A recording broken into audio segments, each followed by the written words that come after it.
Monsieur le maire Hamdil, bonjour. Bonjour, bonjour à tous. Merci d'avoir accepté notre invitation ce matin. Premier tour des élections présidentielles dimanche, une douche froide pour les LR. Vous vous sentez comment ce matin, monsieur le maire? Parce que vous avez présidé quand même en responsabilité au LR de Mayotte. Naturellement, quand vous perdez des élections, surtout de la façon, les résultats finalement, qui en est sorti, c'est forcément un moment délicat, mais comme souvent c'est comme ça en politique, on gagne des élections, on perd des élections, il faut se remettre en cause, travailler pour la suite, parce que c'est aussi ça la démocratie. Mais forcément, une pensée toute particulière à Valérie Pécresse, qui a fait une bonne campagne, même si les résultats n'ont pas, en tout cas, n'ont pas produit ce qui devait être un grand mouvement comme le nôtre. Mais encore une fois, c'est comme ça aussi, les électeurs ont toujours raison, parce que c'est eux finalement qui décident. Donc les électeurs ont tranché. Nous ne pouvons que nous remettre à la fois en cause, nous poser les bonnes questions, parce que comme vous le savez, les Républicains aujourd'hui, sur le plan national, ça reste le premier grand mouvement du territoire. On gagne des élections municipales, on gagne des élections départementales, on gagne les élections régionales, on gagne le Sénat. Au présidentiel, ça fait 3 fois que nous perdons avec Sarkozy, avec Fillon, avec Pécresse. Maintenant, on doit se poser les bonnes questions pour repartir dans 5 ans en toute confiance, nous permettant à notre famille politique de rediriger la France. Si on redonne quelques chiffres, 4,8 au niveau national, elle n'est d'ailleurs pas remboursée de ses frais de campagne. Au niveau local, 8,02 de moyenne électorale, 7,13 à Mamoudzou. La perf, c'est 17,7 à Msangamouji, chez le président du conseil départemental et chez Saïd Morifa. C'était pas la bonne candidate pour Mayotte, Valérie Pécresse? On va dire, je ne sais pas si c'était pas la bonne candidate, mais en tout état de cause, c'est vrai que le fait qu'elle soit partie pour, en tout cas du parti, pour revenir après, beaucoup de nos militants étaient un peu désorientés, mais en tout état de cause, en tout cas, les résultats sont là. Il faut les analyser à tête reposée, créer les conditions, vous l'avez dit, elle ne sera pas remboursée. Il faut inviter les militants à soutenir sa demande d'aide. Parce qu'elle a fait une demande de don. Ce qui est normal, c'est dans les moments difficiles où il faut être là aussi pour les autres. Donc moi, je participerai aussi à donner. Oui, il ne faut pas être avec les amis seulement dans les bons moments. Il faut aussi être là dans les mauvais moments.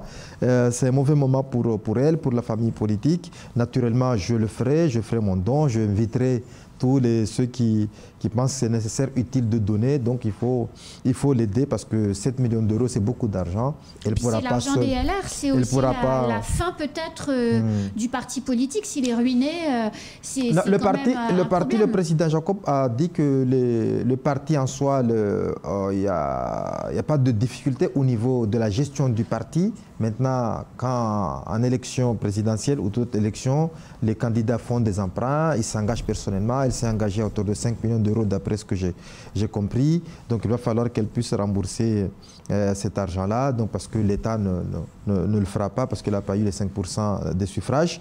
Donc à partir de là, il faut que tout le monde se mobilise, comme nous l'avons fait pour Nicolas Sarkozy d'ailleurs. Qui a récolté 11 millions d'euros. Voilà, donc nous devons être capables aussi de faire la même chose pour Valérie Pécresse. Alors, Hamdil, avant de passer au scrutin à Mamoudzou, j'ai une dernière question à vous poser sur le national. Xavier Bertrand, Michel Barnier, Mansour Kamardine, qui ont très vite dit qu'ils voteraient pour Emmanuel Macron au second tour. Éric Ciotti et Julien Aubert, qui sont des cadres aussi de ce parti, ont dit qu'ils ne feraient pas la même chose. Est-ce que finalement, ce n'est pas la fin de l'UMP d'Alain Juppé? Autrement dit, est-ce que chacun n'est pas en train de rentrer à la maison? Les centristes vers Macron, puisque l'UMP, c'était la création d'un grand parti, je le rappelle, de la droite et du centre, et puis les anciens RPR se rapprochent des conservateurs qu'incarne Zemmour, qu'incarne aussi Marine Le Pen maintenant. Moi, je pense qu'il ne faut pas qu'il y ait d'ambiguïté. Oui. Dans une élection, le premier tour, c'est des votes d'adhésion. Oui. On adhère à la personne, on adhère à un projet, on adhère à une famille politique. Oui. La famille politique de la droite et du centre, c'est une famille politique républicaine. De Gaulle à Sarkozy, notre dernier président de la République, la ligne a toujours été claire. Comme l'a rappelé Valérie Pécresse, notre candidate, comme l'a dit le président Jacob lors de sa conférence de presse hier, il faut que cette tradition dure et perdure. Face à l'extrême, on ne doit pas faire de concessions. Moi, pour ma part, comme l'a dit le parti, comme l'a dit la candidate, comme l'a dit un certain nombre de cadres, de personnalités de notre famille politique, moi, j'irai voter Macron. Je pense qu'il ne faut pas faire... C'est pas parce que Marine Le Pen dit ce qu'on doit entendre qu'on doit oublier que Marine Le Pen, c'est d'abord l'extrême droite, parti qui a toujours dit que la race noire, c'est une race qui est inférieure aux autres. Donc c'est un parti qui a toujours été raciste. Donc, tout ça, c'était son père, c'est plus elle aujourd'hui. Elle dit plus ce genre de choses, loin de là d'ailleurs. Elle dit plus ces choses-là parce qu'elle pense qu'elle peut utiliser les Mahorais pour se faire une santé, en tout cas sur ce niveau-là. Donc moi, je reste dans la tradition de la famille politique. Bien sûr. Et comme la famille s'est positionnée sur ce créneau, donc moi, j'irai voter dimanche pour Emmanuel Macron parce qu'il en va de notre responsabilité politique, tout simplement. Comment s'est déroulé le scrutin à Mamoudzou, monsieur le maire? Alors d'abord, je voudrais, ce matin, comme vous m'en donnez l'occasion, je ne le fais pas souvent, vous l'avez noté, mais remercier vraiment la direction générale de la ville et à travers la direction générale, l'ensemble de la direction de service des élections qui s'est mobilisée malgré des conditions, on va dire les dernières 72 heures qui ont été extrêmement difficiles. Pourquoi? Suite à la panne de EDM qui a mis en difficulté tout le réseau. Le dispositif des élections, ça ne s'est pas vu parce que les électeurs sont partis, ils ont vu tout a été très bien fait, mais on a traversé des moments extrêmement difficiles, ne serait-ce que pour pouvoir imprimer les cartes d'électeurs, imprimer les fiches de marquement, imprimer les fiches de procuration. Tout ça, les services sont mobilisés et moi je voudrais vraiment ce matin leur rendre hommage, comme je leur dis souvent. Quand ça va, tout est bien fait, je leur dis c'est grâce à eux. Oui. Le jour où ça n'ira pas, ça sera de ma faute. Donc comme ils ont bien travaillé, donc je profite de ce matin pour leur dire un grand merci à l'ensemble des agents. Nous avons mobilisé plus de 300 agents parce que vous le savez, pour ouvrir un bureau de vote, il faut qu'il y ait une présidence, donc les élus, mais aussi qu'il y ait des assesseurs, qu'il y ait des secrétaires de bureau. Et souvent, les élections nationales, les partis ne s'organisent pas nécessairement, en tout cas les partis ou les soutiens des candidats pour envoyer des assesseurs et des délégués. Et donc la ville, à travers les agents, nous avons créé les conditions pour que le bureau puisse s'ouvrir. Avec donc, le personnel suffisant. Avec le personnel suffisant, plus de 322 agents qui ont été mobilisés pour que les choses se passent dans les meilleures conditions possibles. Des bureaux qui ont été déplacés, nous avons créé les conditions pour informer en amont et le jour J les électeurs. En pleine journée de Ramadan. En pleine journée de Ramadan, où les bureaux étaient fermés à 19h, ce n'est pas toujours courant ici. Mais vraiment, je voudrais ici rendre hommage aux agents, à l'ensemble des élus qui se sont aussi mobilisés pour que les conditions d'organisation d'hier, en tout cas de dimanche, se passent dans les meilleures conditions possibles et espérons que ce soit pareil pour le second tour, le 24 prochain. Les résultats à Mamoudzou au soir, à dimanche soir, donc est arrivé en tête. Franchement, j'étais hyper surprise. Jean-Luc Mélenchon, alors que vous êtes LR, 32,14% des voix. Marine Le Pen est arrivée en deuxième position avec 28,58%. Et enfin, Emmanuel Macron est arrivé en troisième position avec 21,74%. C'est d'ailleurs l'un de ses meilleurs scores à Mayotte. Il faut aussi noter que j'ai vu beaucoup de gens de Mélenchon qui se sont beaucoup mobilisés, notamment ici, comme je l'ai dit souvent, les électeurs, en tout cas localement parlant, les électeurs de Mayotte, parce que souvent ce sont ceux qui viennent de l'extérieur de Mayotte qui se mobilisent, notamment à Mamoudzou, vous l'avez vu. Ceux qui viennent là-bas s'inscrivent ici, se mobilisent beaucoup sur les élections nationales.